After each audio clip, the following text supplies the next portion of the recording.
안녕하세요. 세무사 사무실 1년차가 사수 없이 원천세 업무를 파악하기 강의를 맡게 된 신유진 세무사입니다.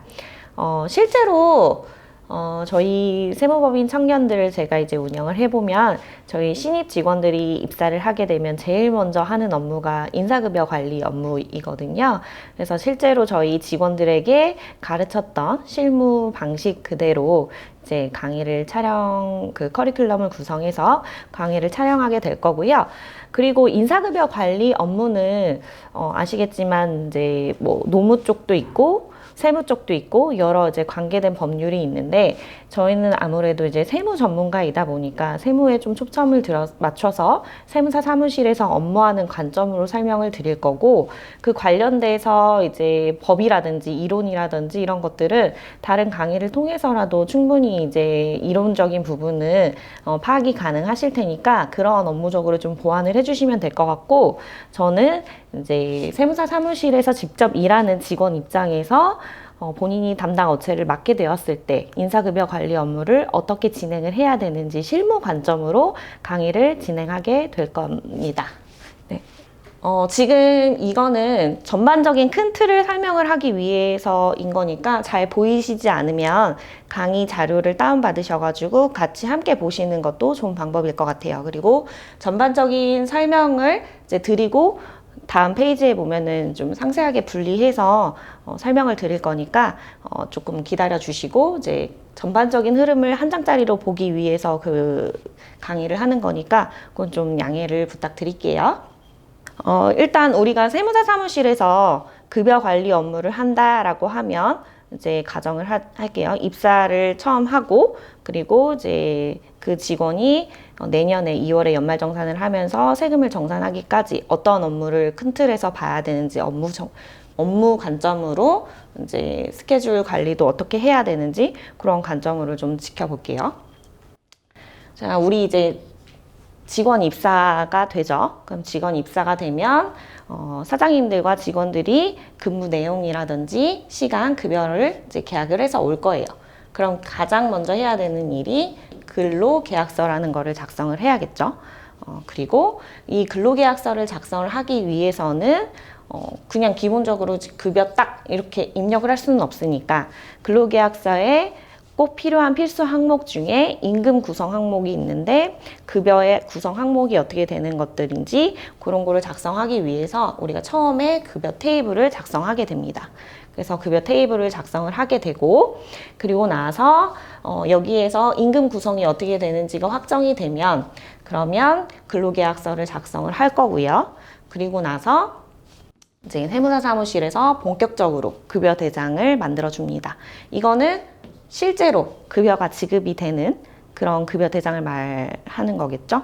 이제 근로기준법이 좀 개정이 돼가지고 이제는 사장님이 직원에게 급여를 지급을 할 때 급여 명세서를 꼭 지급을 해야 되는 그런 의무사항으로 바뀌었기 때문에, 기존에는 그냥 영세한 업체 같은 경우에는 그냥 내가 급여 신고를 했고 얼마 통장에 입금이 됐다라고 말로 설명이 가능했었지만, 이제는 그 직원이 정당하게 급여에 대해서 얼마가 계산이 됐고 그리고 얼마의 금액이 공제가 돼서 내가 이렇게 지급을 받게 된 건지 그런 부분들을 설명이 필요한 서류가 급여 명세서다라고 생각을 하시면 될 것 같아요.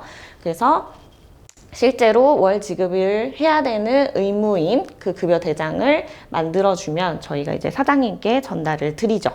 그렇게 되면 사실은 이 급여 테이블이 작성이 되면 요거 하기 전에 먼저 급여 테이블을 작성을 해서 뭘 하죠? 4대 보험 취득 신고라는 걸 하죠.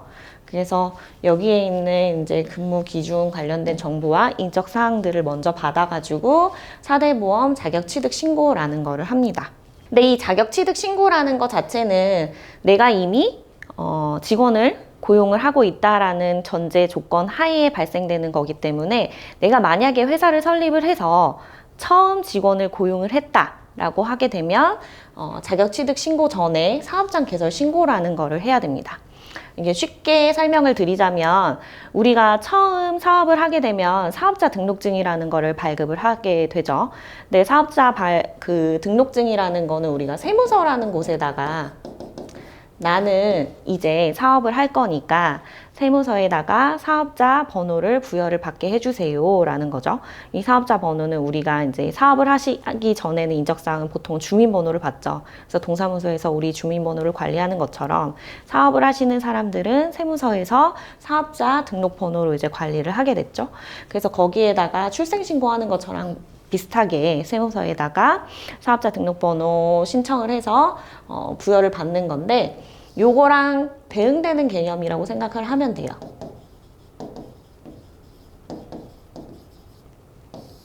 그래서 4대 보험공단에다가 우리 이제 직원을 처음 고용하게 됐는데, 니네가 4대 보험을 관리를 할 때 그런 기준 번호가 필요할 텐데 그걸 좀 부여를 해달라라고 하는 사업장 개설 신고가 필요합니다. 그래서 사업장 개설 신고를 보통은 첫 번째만 하겠죠. 그래서 처음 신고를 하게 되면 그 이후부터는 직원이 입사할 때마다 자격 취득 신고를 하게 되겠죠. 그럼 자격 취득 신고를 하면 그런 다음에는 급여 대장을 작성을 하겠죠. 아까 이제 사전에 얘기를 했던 것처럼 급여 테이블은 이 사람이 이 근무 조건을 만족시켰을 때 앞으로 얼마가 지급이 될 거고 얼마의 세금이 지급이 될 건지 예상을 할 수 있는 폼이라면, 이거는 실제로 내가 근무월, 왜냐면 실제 발생되는 것들은 중간에 입사를 한다거나 아니면은 뭐 무단 결근을 했다거나 아니면 그런 일들이 발생을 할 때에는 급여 조정이 발생이 될 수 있기 때문에 그런 것들을 반영을 해서, 이거는 실제 근무 시간을 이제 반영을 해서 급여 대장이 작성이 되겠죠. 그래서 사실은 세무사 사무실에서는 본격적인 업무는 여기서부터 출발을 한다라고 볼 수 있는데, 일부는 근로계약서라든지 급여 테이블 구성하는 항목이 노무사 사무실에 위탁하지 않고 세무사 사무실에서 전반적인 큰 틀은 좀 봐주시는 분들이 있기 때문에 이러한 부분들은 좀 챙겨보셔야 될 것 같고요. 그 다음에 이제 급여 대장 작성을 하게 되면 이제 보내주죠, 사장님한테. 그래서 이 차인 지급액이라고 되어 있는 그 숫자를 직원에게 입금을 해주시고, 그리고 직원에게 처음 급여를 받는 직원이라고 한다면 좀 설명을 해주시면 좋겠습니다 라고 얘기를 하죠. 그래서 일반적으로 직원을 채용하고 계신 분들이라면 기본적으로 알고 계시겠지만 어쨌든 한 번 정도는 처음 직원을 채용하신 분들한테는 좀 설명을 해주는 게 좋겠죠. 그래서 급여 대장 업무를 이제 작성을 하고 나게 되면, 그러면 우리는 본격적으로 원천세 신고 업무를 진행을 하게 됩니다. 이 원천세 신고 업무는 뭐냐면 급여 항목과 공제 항목이 나눠서 급여 금액 이렇게 나오고 200만 원 뭐 이렇게 나오고 4대 보험이랑 세금이랑 뭐 10만 원씩 뗐다고 가정을 하면 180만 원이 지급이 되겠죠. 이런 거를 이제 테이블로 상세하게 나와 있는 게 급여 테이블이라면, 여기에 있는 세금 10만 원. 요거는 원래 원칙적으로는 본인이 근로를 하면서 발생되는 소득이기 때문에 직원이 본인의 세금은 본인이 내야 되는 게 정상인데, 근데 왜 지급하는 회사가 내냐? 우리가 일반적으로 생각을 해보면 소득을 아무도 모른다라고 생각을 했을 때는 세금을 내기 싫죠. 노출시키고 싶지 않아 하는 그런 특성 때문에 세무서에서는 그 회사가 급여를 얼마를 지급을 했는지 파악을 해야 이 소득자한테 세금을 징수를 할 거잖아요. 근데 소득자가 너무 여러 명인데 그 사람들이 세무서한테 일일이 나 급여 언제 매월 얼마를 받았고 1년 동안 그래서 얼마의 연봉 소득이 발생했습니다라는 걸 신고하는 것들이 신고도 제대로 안 할 뿐더러 그 다음에 번거롭죠. 너무 여러 명의 사람들이 이제 행정 절차들이 번거롭기 때문에 고안해 낸 것이, 지급하는 사람은 어쨌든 그 지급하는 그 의무가 생겼는데 급여를 지급을 하는 의무를 직원이 부담해야 되는 거를 직원을 대신해서 그 금액에서 세무서에서도 내고 4대 보험에도 지급 의무 하는 사람한테 의무를 부여를 한다라고 하면 좀 행정적인 절차들이 번거롭지 않게 될 수 있지 않을까라는 생각으로 시작으로 이런 것들을 지급하는 회사가 신고를 하고 납부를 하게 된 거예요. 그래서 매달 이렇게 신고를 하게 되면 세무서에서는 대략적으로 A라는 사람, B라는 사람, 뭐 C라는 사람이 얼마의 소득이 발생이 됐구나라는 정보까지는 모르겠지만 A라는 회사가 직원 A, B, C, D 뭐 이렇게 있으면 급여로 총 얼마를 지급을 했구나라는 정도의 의미만 알고 있는 게 원천세 신고 납부라고 생각을 하면 돼요. 그래서 원천세 신고 납부를 매달 신고를 하게 되면 이제 연말정산이라는 거를 하게 되는데, 연말정산이라는 건 뭐냐면 우리가 급여대장을 작성을 해서 세금을 공제를 할 때에는 그 급여에 관련된 세금인 거지 1년 동안 전체적인 급여를 발생시켰을 때 나오는 세금은 아니라는 거예요. 그래서 급여대장을 작성을 할 때에는 물론 이제 약속이 있겠죠. 어떤 금액을 떼야 되는지 그 부분에 대해서는 세법에 이제 얘기가 나올 텐데, 이 세금은 월 급여를 가정했을 때 나오는 세금이기 때문에 우리가 근로소득세를 세금을 정산한다는 거는 1월 1일부터 12월 31일까지 연 단위로 정산을 해야 되는 부분이 있기 때문에 월 급여를 1년 동안 곱하기 12 하면은 이제 나오겠죠.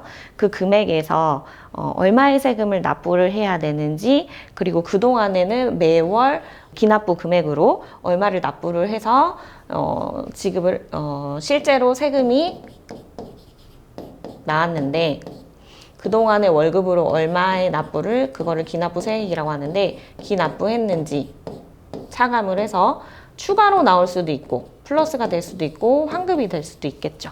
그래서 이러한 부분을 정산하는 개념을 연말정산이라고 생각을 하면 돼요. 그래서 연말정산이라는 거를 하고, 그 연말정산이 끝나면 세무서에 뭘 제출을 하냐라면 지급명세서라는 걸 제출을 하거든요. 그래서 아까도 얘기했지만 원천세는 회사가 상세하게 어느 직원에게 얼마의 금액을 지급을 했는지 모르죠. 그러면 세무서에서는 A라는 사람한테는 세금을 얼마 떼야 되고 B라는 사람한테 얼마의 세금을 떼야 되는지, 그게 정확하게 회사가 뗐는지 검증을 하기 위해서는 알 수 있는 정보가 없는 거예요. 그렇기 때문에 연말정산으로 해서 1년 동안의 세금 정산이 다 끝냈다라고 하면 그러면 A 직원, B 직원, C 직원, D 직원 얼마의 급여를 지급을 했고 얼마의 세금을 확정이 된 건지 그 상세 내역을 제출을 해주세요 라는 거예요. 그래서 지급 명세서를 보면 인적사항과 급여, 그 다음에 1년 동안 납부했던 세금, 이게 결과론적으로 명세서로 제출을 해서 세무서에 제출을 하는 거죠. 그럼 세무서는 어떻게 되냐? 이걸 토대로 5월에 소득세 안내문을 배포를 하는 거죠. 만약에 합산 신고가 필요하거나 다른 소득이 있는 사람들한테는 안내를 해주죠. 우리 세무서는 다 알고 있다. 네가 소득이 있다라는 걸 알고 있으니까 5월에 꼭 세금 신고를 해라 라는 정보를 어디서 얻냐? 회사가 이렇게 원천세 신고를 한 부분에 대해서 취합을 해서 안내문을 발송을 한다라는 거죠. 그래서 그런 정보를 얻기 위해서는 지급 명세서가 필요하다라는 거고, 지금은 이제 세금 관점에서 얘기를 했는데 우리가 사대보험 업무도 이제 필수적으로 해야 되는 업무이다 보니까 사대보험 업무도 좀 잠깐 보자면, 아까 자격취득 신고를 한다라고 했죠. 그럼 자격취득 신고에서 사대보험공단에도 우리가 얼마의 금액을 지급을 할 건지는 기본적으로 알려줘야 사대보험공단에서도 얼마의 그 금액을 납부서를 고지서를 만들어서 회사에 보내줘야 되는지 그거를 확정을 할 거잖아요. 그렇기 때문에 이 자격취득 신고서에 보면은 보수월에, 이게 공단마다 명칭이 조금씩은 다른데 말 그대로 그냥 과세되는 급여라고 보시면 돼요. 이게 세법상 과세되는 금액이랑 사대보험에서 납부 고지서를 만들기 위한 기준 금액이 지금은 일치하기 때문에 급여 테이블 상에 이제 세금이 과세되는 그 과세 항목의 급여가 그대로 온다라고 생각을 하면 되고, 그리고 자격취득 신고를 할 때 이 보수월액이라는 거를 신고를 합니다. 그러면 이제 사대보험공단에서는 이제 A라는 직원에게 이제 매월 200만 원씩 지급이 되겠구나. 그러면 그 금액을 토대로 사대보험공단에다가 통합징수는 건강보험공단이 하고 있어요. 그래서 원래 원칙적으로는 우리가 200만 원을 지급을 하게 됐습니다라는 거를 국민건강 고용산재 토탈에서 복지공단에다가 알려줘야 되지만 우리가 신고는 건강보험공단에다가 하고 있죠. 그래서 건강보험공단이 각 공단에다가 알려주고 그럼 각 공단에서는 그 금액을 바탕으로 이제 납부 고지서 작업을 하는 거예요. 그래서 이거를 매달 고지서를 보내주면 회사는 직원을 대신해서 보험료를 납부를 하죠. 그렇게 돼버리면은 여기까지는 사실은 원천세 업무랑 비슷한 거거든요. 대응되는 개념인데 보험료를 납부를 하다가 이 보험료는 사실 실질적으로 급여 업무를 하다 보면 실제 더 지급하는 경우도 있고 인센티브를 지급을 한다든지 혹은 더 적게 지급을 하는 경우도 발생을 할 수 있기 때문에 그러한 경우에는 보험료 납부를 할 때 제대로 보험료 납부를 할 수가 없잖아요. 그죠? 그래서 사대보험공단은 일단은 우리가 처음 신고했던 보수월액을 기준으로 보험료가 납부가 되는 거고 연말정산을 하게 되면은 1년 동안의 급여가 확정이 된다고 했잖아요. 그리고 1년 동안의 세금이 확정이 된다고 했는데 그걸 바탕으로 해서 보수총액 신고라는 걸 니네가 해주면 그러면 보험료도 정산을 할 수 있겠구나라는 점을 착안을 해서 마찬가지로 보험료도 보수총액 신고를 하게 되면 정산을 1년 동안 보험료 냈던 걸 정산을 하게 되는데 요거는 사대보험공단마다 정산을 하는지 안 하는지 소급해서 정산을 하는지 안 하는지 이게 조금씩 다르기 때문에 그 부분도 좀 체크를 해봐야 돼요. 여기 보면은 간이지급명세서라는 게 있는데 앞에 간이가 붙었죠. 원래는 회사한테 너무 이제 의무를 지어놨기 때문에 번거로우면 안 돼서 매월 작성하는 거는 그래. 그냥 인적사항 상세 내역을 제출할 필요는 없고 네가 얼마의 납부를 해야 되는지 나는 그게 중요하니까 얼마의 금액을 산정으로 해서 세금이 납부가 됐는지 그 서식으로 해서 원천세 신고만 해줘 라고 되어 있는 것들인데 이것저것 많이 좀 붙었죠. 나라에서 지원금을 좀 소수 계층에게 지원금을 지원을 하려고 보다 보니 어떠한 사람이 얼마의 금액이 상반기 동안 받았는지 빨리 파악을 해서 우리가 지원금 같은 거를 줄 수 있잖아요. 그죠? 근로장려금이라든지 예를 들어서 그러한 부분들이 있는데 그러한 장려금을 지급하기 위해서 소득 파악이 조금 세무서에서 필요했던 거예요. 그래서 네가 지급명세서를 원래 1년에 한 번 해야 되는데 내가 좀 미리 좀 보고 싶다. 그렇기 때문에 간이지급명세서라는 걸 좀 제출을 해주고 대신에 원천징수라는 거는 이제 지금은 그 인사급여 업무만 얘기를 했지만 사실은 원천징수 해야 되는 것들은 급여 외에도 많겠죠. 그래서 그러한 부분 중에 어떠한 항목만 미리 좀 제출을 해줄래? 누가 어떠한 소득을 가져왔는지.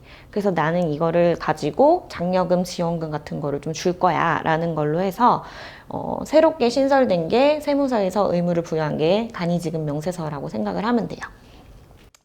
그래서 우리 급여 업무를 이제 담당을 하게 되면 급여 입사를 계속 중간에 입사를 하게 되면 근로계약서를 작성을 해야 되고 그 전에 급여 테이블을 구성을 해서 그 금액 중에 급여 업무는 근로계약서 작성을 해야 되고 사대보험의 보수총액에도 활용이 되는구나 라고 파악을 하면 되고 여기에 있는 공제금액은 사실은 누구에게 신고되는 금액은 아니지만 급여 테이블을 작성하는 이유는 지급하는 회사 입장에서는 이 사람을 한 명 고용을 하게 되면 급여가 발생이 되는데 그 외에 세금이나 사대보험이 얼마가 나갈 건지 매월 자금 흐름을 파악을 해야 회사를 운영할 수 있기 때문에 포인트는 이 직원 한 명을 고용을 했을 때 내가 월 사대보험 총액으로는 얼마가 발생이 부가적으로 되고 그리고 얼마의 세금이 부가적으로 납부를 해야 되는구나 라는 거를 파악을 할 거고 직원 입장에서는